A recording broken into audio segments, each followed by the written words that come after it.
ಎಲ್ಲ ನಮ್ಮ ಸೌಜನ್ಯ ಪರ ಹೋರಾಟ ನಮಸ್ತೆ. ನನ್ನ ಹೆಸರು ಜಯಂತ್ ರೆಡ್ಡಿ.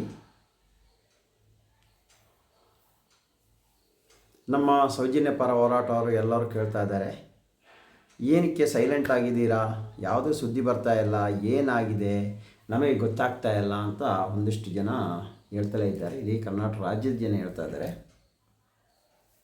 ಸ್ವಾಮಿ, ನಾವು ಯಾರೂ ಸೈಲೆಂಟ್ ಆಗಿಲ್ಲ. ಯಾರನ್ನಲ್ಲೋ ದುಡ್ಡು ಇಸ್ಕೊಂಡು ಯಾರೋ ಬೆದರಿಕೆ ಬಗ್ಗೆ ನಾವು ನಡೀತಾ ಇಲ್ಲ. ನಮ್ಮ ದಾರಿ ಮುಂದಕ್ಕೇ ಹಿಂದಕ್ಕಿಲ್ಲ.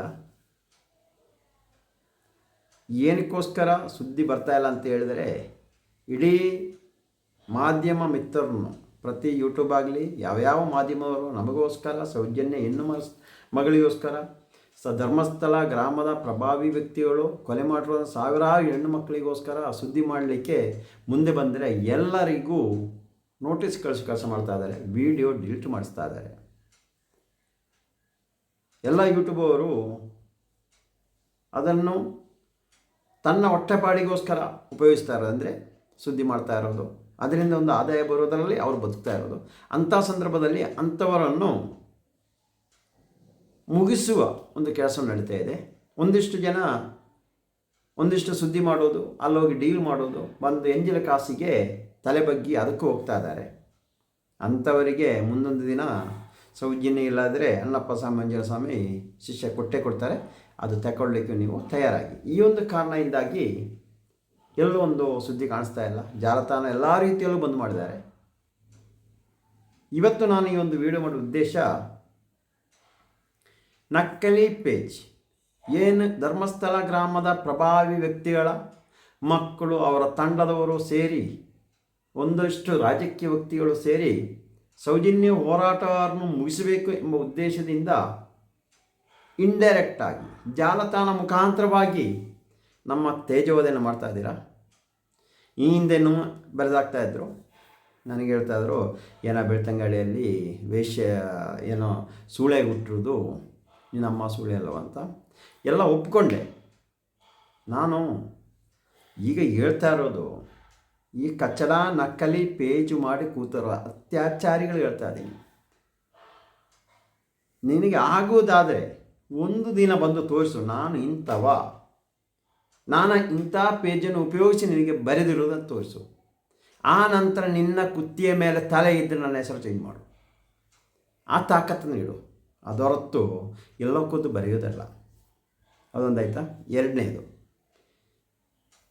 ನಮ್ಮ ಹೋರಾಟಗಾರ ಆದ ಮಹೇಶನ್ನಾಗಲಿ, ಸೌಜನ್ಯ ತಾಯಿ, ಗಿರೀಶಣ್ಣ, ನಮ್ಮ ಪ್ರಸನ್ನಕ್ಕ, ತಮ್ಮಣ್ಣ ಶೆಟ್ಟರು, ಯಾರೇ ಆಗಲಿ, ಮತ್ತು ವಿಜಯಕ್ಕ, ಯಾರೇ ಮುಂದೆ ಬಂದರೂ ಅವರಿಗೆಲ್ಲ ಈ ಜಾಲತಾಣ ಮುಖಾಂತರವಾಗಿ ಅವರ ತೇಜೋವಧೆ ಮಾಡ್ತಾಯಿದ್ರು. ಸಹಿಸ್ಕೊಂಡು ಬರ್ತಲೇ ಇದ್ದೀವಿ.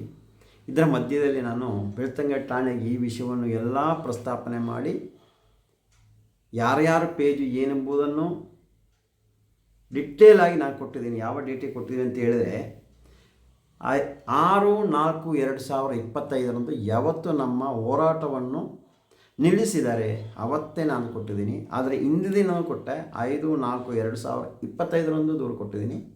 ರಾಜ್ಯ ಸರ್ಕಾರಕ್ಕೂ ಕೊಟ್ಟಿದ್ದೀವಿ. ಯಾವುದೇ ಕಾರಣಕ್ಕೂ ಇವರನ್ನು ಕಂಡುಹಿಡಿಯುವಂಥ ಒಂದು ಕೆಲಸವು ಬೆಳ್ತಂಗಡಿ ಠಾಣೆಯಿಂದ ಆಗ್ತಾಯಿಲ್ಲ.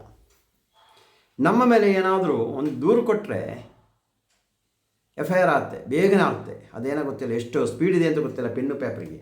ಆದರೆ ನಾವು ಕೊಟ್ಟರೆ NCR ಮಾಡಿ ಹಂಗೆ ಕೂತಿರ್ತೀವಿ ಅಲ್ವಾ.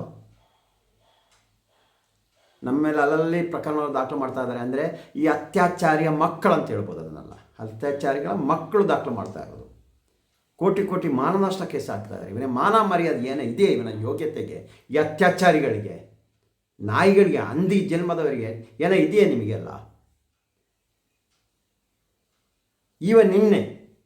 ನಿನ್ನೆ ದಿನಾಂಕದಂದು ಮಹೇಶನ್ನ ಮಗಳು ಹಾಗೂ ಆರೋಪಿ ಸಂತೋಷ್ ರಾವ್ ಇವರ ವಿಷಯವನ್ನು ಅರವಿಂದ್ ವಿವೇಕ್ ಪೇಜಲ್ಲಿ, ಅಂದರೆ ಅವರೊಂದು ಹಾಡುಗಳನ್ನಾಡಿ ಜನರಿಗೊಂದು ಮನರಂಜನೆ ಕೊಟ್ಟು ಅದರಲ್ಲಿ ಬರುವ ಒಂದಿಷ್ಟು ಏನೋ ಒಂದು ದುಡ್ಡಲ್ಲಿ ಅವರ ಜೀವನವನ್ನು ಅವರು ನಡೆಸ್ತಾ ಇದ್ದಾರೆ. ಅದರೊಟ್ಟಿಗೆ ಆ ವಿವೇಕ್ ಅವರು ಒಂದಿಷ್ಟು ಜನರಿಗೆ ಒಂದು ಕೆಲಸ ಕಾರ್ಯಗಳನ್ನು ಕೊಟ್ಟಿದ್ದಾರೆ. ಇದರಲ್ಲಿ ಅವರಷ್ಟಿಗೆ ಅವರು ಹೋಗ್ತಾ ಇದ್ದಾರೆ. ಅವರು ನಮಗೆ ಸೌಜನ್ಯಗೂ ತೊಂದರೆ ಕೊಡ್ತಾ ಇಲ್ಲ ವಿರೋಧಿಗಳು ತೊಂದರೆ ಕೊಡ್ತಾ ಇಲ್ಲ. ಈ ರೀತಿಯಲ್ಲಿ ಹೋಗ್ತಾ ಇರುವಾಗ ಅಂದರೆ ಅವರಿಗೆ ಮೆಸೇಜ್ ಮಾಡ್ತಾ ಇರ್ತಾರೆ, ಫೇಸ್ಬುಕ್ಕಲ್ಲಿ ಬರ್ತಾ ಇರುವಾಗ ನೋಡಿ ಇಂಥವ್ರ ಮದುವೆ ಆಗಿದೆ, ಅವರಿಗೊಂದು ಶುಭ ಕೋರಿ ಅಂತ. ಅದಕ್ಕೆ ಪಾಪ ಅವರಲ್ಲಿಂದ ಒಂದು ಶುಭ ಕೋರ ಹಾಡನ್ನು ಹಾಡ್ತಾರೆ. ಯಾವ ಹಾಡು ಬೇಕಂತಲೂ ಆಗ್ತದೆ. ಅಂಥ ಸಂದರ್ಭದಲ್ಲಿ ಪ್ರವೀಣ್ ಲೋಬೋ ಎಂಬ ನಕಲಿ ಪೇಜಿನವ ಇವರಿಗೊಂದು ಮೆಸೇಜ್ ಮಾಡಿ ಸಂತೋಷ್ ಮತ್ತು ಮದುವೆ ಆಗಿದೆ, ಅದಕ್ಕೋಸ್ಕರ ಒಂದು ಹಾಡಾಡಿ ಅಂತೇಳಿ ಹೇಳಿರ್ತಾರೆ. ಯಾವುದು ಮೇಘವೇ ಇಳಿದು ಬಾ ಅಂತ. ಅವರೇನು ಸಹ ಹೌದು ಸತ್ಯ ಅಂತ. ಆದರೆ ಅಲ್ಲಿ ಮಹೇಶಣ್ಣ ಎಂಬ ಒಂದು ಹೆಸರು ಪದವನ್ನು ಬಳಸಿರಿ ಇವ್ರಿಗೆ ಗೊತ್ತಾಗ್ತಾ ಇತ್ತು ಇದು ನಕಲಿ ಅಂತ, ಅದು ಯಾರ್ದು ಆಗಿರ್ಬೋದಂತ. ಆ ನಂತರ ಈ ಹಾಡನ್ನು ತೆಗೆದು ಈ ಪ್ರವೀಣ್ ಲೋಬ್ ಅವರ ಪೇಜಲ್ಲಿ ಹಾಕಿ ಇದನ್ನು ದೊಡ್ಡ ಹೈಲೈಟ್ ಮಾಡ್ತಾ ಇದ್ದಾರೆ. ಕೊನೆಗೆ ಹಾಕಿದ್ದಾನೆ, ಈ ಹಾಡು ಬೇವರ್ಸಿ ಮಹೇಶ್ ಶೆಟ್ಟಿಯ ತಿಗಲೆಗೆ ಅರ್ಪಣೆ ಅಂತ. ತಿಗಲೆ ಅಂದರೆ ಎದೆಗೆ ಅರ್ಪಣೆ ಅಂತಲ್ಲ, ಕೊನೆಗೆ ಈ ಬೋಸಂಡ ಮಗ ಹಾಕಿದ್ದಾನೆ. ನಾನಿವಾಗ ಕೇಳ್ತಾ ಇರೋದು ಬೆಳ್ತಂಗಡಿ ಪೊಲೀಸವರಿಗೆ ನೇರವಾಗಿ ಇದನ್ನು ಕೇಳ್ತಾ ಇದ್ದೀನಿ. ನಿಮಗೆ ಕೆಲಸ ಮಾಡಲಿಕ್ಕೆ ಆಗೋದನ್ನ ಹೇಳಿ, ನಾವು ಮಾಡ್ತೇವೆ.